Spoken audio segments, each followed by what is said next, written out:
Good morning সবাইকে। কেমন আছো সবাই? আশা করছি সবাই ভালো আছো আর আমরাও ভালো আছি। এখন বাজে সকাল 6টা আর কি সুন্দর ঝলমলে রোদ উঠেছে দেখো। তো চলো আমার নতুন একটি ভিডিওতে তোমাদের সবাইকে স্বাগত জানিয়ে আজকের ভিডিওটা শুরু করলাম। এখন বাসি কাজকর্ম সেরে তারপর ঘরে এলাম ওনাদেরকে ডাকতে। যতই আগের দিন বলে রাখি না কেন যে কালকে কিন্তু একটু সকাল সকাল উঠবে না, কোনো কিছুতেই উঠবে না। ওই আমাকে সকালবেলা একটু রাগ ঢাক দেখিয়ে ডাকাডাকি করতে হবে, তারপর ঘুম থেকে উঠবে। তো সমুদ্রের পাপা উঠলো, আর সমুদ্র তো এখন উঠবে না, এখন 7:30 বাজে। ওকে একটু ডাকাডুকি করে আদর ঠাদর করে তারপর ঘুম থেকে তুলতে হবে। তো সমুদ্রের পাপার এটা রোজকার ডিউটি, মশারিটা খুলে বালিশগুলোকে গুছিয়ে রাখা, তারপর সমুদ্র ঘুম থেকে উঠলে আমি ঠিকঠাক করে গুছিয়ে রাখবো। চাটা খেয়ে নিলাম, তারপর এলাম চায়ের বাসনগুলো ধুতে। আর ওইদিকে নিয়ে এসেছে ছোট মাছ। সকালবেলায় সূর্যি মামার তেজ দেখে যা মনে হচ্ছে আজকে সারাদিন গরমে কাটতে হবে সবাইকে। সকালবেলা বাসি কাজকর্মের পাশাপাশি এক বালতি জামাকাপড় কেচে দিয়েছি। দেখলাম ভালো রোদ উঠেছে, তাড়াতাড়ি শুকিয়ে যাবে। তো এই তো জামাকাপড়গুলো এখনও মেলিনি, ভালো করে মেলতে হবে। আর এইদিকে এক গামলা পান্তা ভাত আছে, গতকালকে খাওয়া হয়নি ঠিকঠাক, আমি ছিলাম না বাড়িতে। তো সেজন্যই যেগুলো ভেজে নিলাম। পান্তা ভাত তো একটু দেরি করেই খাবো, তো ভেজে রেখে দিলাম। আর এখন আমি দুপুরে রান্নার জন্য সবজি কাটবো। ছোট মাছ এনেছে সমুদ্র ঠাম্মি, মাছ কেটে ধুয়ে এই যে এখানে রাখলো। মাছগুলো দেখতেও কিন্তু সুন্দর আর খেতেও খুব সুস্বাদু, কিন্তু বাচ্চাদের জন্য একটু অসুবিধা হয়ে যায়, আমার ছেলে খেতে পারে না। যাই হোক, তো এই যে এখন ভাত নিয়ে বসলাম। এটা হচ্ছে সমুদ্রর আর আমার দুজনের ভাত। সমুদ্র পান্তা ভাত ভীষণই পছন্দ করে, আর আমিও পান্তা ভাত পছন্দ করি, কিন্তু কয়েকদিন থেকে একদম মুখে রুচি নেই। সেজন্য ওকে খাইয়ে 2-4 বার আমিও মুখে দেবো। দুপুরের জন্য রান্না বসিয়ে দিলাম, তার কারণ হলো প্রচুর গরম লাগছে। যত বেলা হচ্ছে তত গরমও বাড়ছে। আর এই উনুন পাড়ে বসে যারা রান্না করে তারাই একমাত্র জানে যে উনুন পাড়ে বসে রান্না করার কি কষ্ট এই গরমের মধ্যে। গতকালকে ঝড়ে কলা গাছটা পড়ে গেছিলো, তো এই যে কলা ভালো মতো ম্যাচুরেট হয়নি এখনও, তারপরেও কেটে এনে ঘরে রেখে দিয়েছি।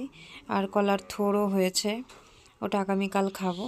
আমি এখন পাট শাক বাছতে বসেছি, ওইদিকে ভাত বসিয়েছি। উনুন পাড়ে বসা যাচ্ছে না একদম গরমের জন্য। এই যে দিন এসেছে, আমাদের এখন রোজই পাট শাক হবে। পাট শাক বেছে নিলাম, তারপর এখন সবজি কাটছি। এত গরম কি বলবো, আর ঘেমে নিয়ে একাকার হয়ে যাচ্ছি। তারপর যদি একা হাতেই কাটা বাছা, প্রচুর চাপ হয়ে যায় দুপুরবেলা। মাঝে মাঝে মনে হয় কেউ যদি একটু কেটে দিত, একটু বেছে দিত, তাহলে হয়তো একটু আরাম পাওয়া যেত। দুপুরে রান্নাটা 3-4 পদ হয়ে যায়, হাতে হাতে কেউ একটু করে দিলে ভালো লাগে। যাই হোক, তো সব কিছু গোছগাছ করে নিয়ে তারপরে যে রান্নাও করে ফেললাম, শাক ভাজা, পটল ভাজা, আর ওই যে সকালের একটু ভেন্ডি ভাজা ছিল। তো এখন এই যে ছোটো মাছগুলো ভাজছি। আর কড়াই দেখো পুড়ে কি হয়েছে। সকালে ওই যে করলা ভেন্ডি ভেজেছিলাম, তো অনেকটা তেল ছিল কড়াইতে, সেজন্য কড়াইটার মাজিনি, যার জন্যই এই অবস্থা হয়েছে। তো মাছ ভাজা হয়ে গেছে, এখন তরকারিটা বসিয়ে দিই। তরকারিটা হয়ে গেলেই রান্না শেষ। কড়াইতে তেল দিয়ে তারপর লঙ্কা পেঁয়াজ এগুলো একটু ভাজা ভাজা করে তারপর দিয়ে দিলাম কালো জিরে ফোড়ন। কালো জিরে দিয়ে তারপরে এই যে সবজিগুলো দিয়েছি। সবজিতে আছে আলু, বেগুন আর ডাঁটা। তারপর হলুদ লবণ এগুলো দিয়ে ভালো মতো কষিয়ে নিচ্ছি। এখন দিয়ে দিব একটু গরম জল। আর এই তরকারিটা একটু মাখামাখাই হবে, না হবে শুকনো শুকনো, না খুব বেশি ঝোল। ছোটো মাছের চচ্চড়ি যেরকম হয় আর কি। রান্না করতে করতে খিদে পেয়ে গেছিলো, তো গতকালকের দুধ ছিল, দুধ দিয়ে ছাতু দিয়ে মুড়ি দিয়ে খেয়ে নিচ্ছি। এটা খেতে খেতে তরকারিটাও হয়ে যাবে। তো এই তো ঝোলটা অনেকটা শুকিয়ে এসেছে, এখন মাছগুলো দিয়ে আর একটু কিছুক্ষণ নাড়াচাড়া করে তারপরে নামিয়ে নেব। আর আমার রান্নাঘরে লাইটের কারণে কিন্তু এরকম তরকারির কালারগুলো হয়, মনে হয় যেন হলুদ হয়নি, একদম বিশ্রী লাগে রঙটা দেখতে। কিন্তু না, হলুদও ঠিকই দেওয়া হয়, কালারও ঠিকঠাকই হয়, আলোর জন্য এরকম হয় আর কি। এই তো তরকারি হয়ে গেছে আর নামিয়েও নিয়েছি। তো এখন স্নান করব। রান্না শেষ করার পর উঠান ঘর ঝাড় দিয়ে কিছু বাসন ছিল সেগুলো মেজে ঘষে পরিষ্কার করে তারপর ছেলেকে স্নান করিয়ে আমি স্নান করে এই তো ঘরে এলাম। এখন বাজে প্রায় 3টার মতো। তো চলো এখন খাওয়া দাওয়া করে নিই, ছেলেকে খাইয়ে টিউশন পাঠিয়ে দিলাম। তারপর আমি এই যে সবার শেষে খেতে বসলাম। পাট শাকের ঝোল, ভেন্ডি ভাজা, পটল ভাজা, আর বাটির মধ্যে নিয়ে নিয়েছি তরকারি, সাথে একটু আচারও নিয়েছি। খাওয়া দাওয়া করে তো আসলাম, এসে দেখো এই যে তোমাদেরকে একটা জিনিস দেখাচ্ছি। এই বেলটা কয়েকদিন আগে আমাকে পিসি শাশুড়ি দিয়ে গেছিলো খাওয়ার জন্য। তো আমি চিন্তা করছি এটা খাবো নাকি গাছ লাগাবো।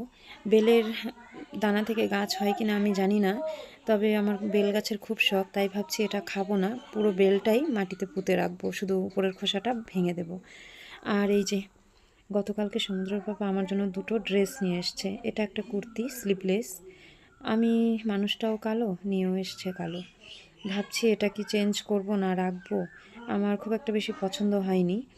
বাপের বাড়ি যাব বলে আর কি, গাড়িতে যাব তো এত গরমের মধ্যে, সেজন্য স্লিভলেস আনিয়েছি। এখানে তো পরতে পারি না, ওখানে আর কি পরবো। আর একটা জামা এনে দিয়েছে, এই যে দেখো জামাটা অনেকটা ঘের আর কি, অনেক কুচি আছে। আর এটাও স্লিভলেস আছে, কিন্তু লাগাতে হবে, ভাবছি লাগাবো না। আর উপরে এই যে কলার আছে। তো কেমন হয়েছে ড্রেস দুটো কমেন্টে জানিও। আমি মানুষটাও কালো, আমার জন্য ড্রেসও নিয়ে এসছে কালো, যদিও আমি যাইনি, ও নিজেই পছন্দ করে এনেছে। ঠিক আছে চলো, ভিডিওটা আজকে এখানেই শেষ করছি। সবাই ভালো থেকো, সুস্থ থেকো।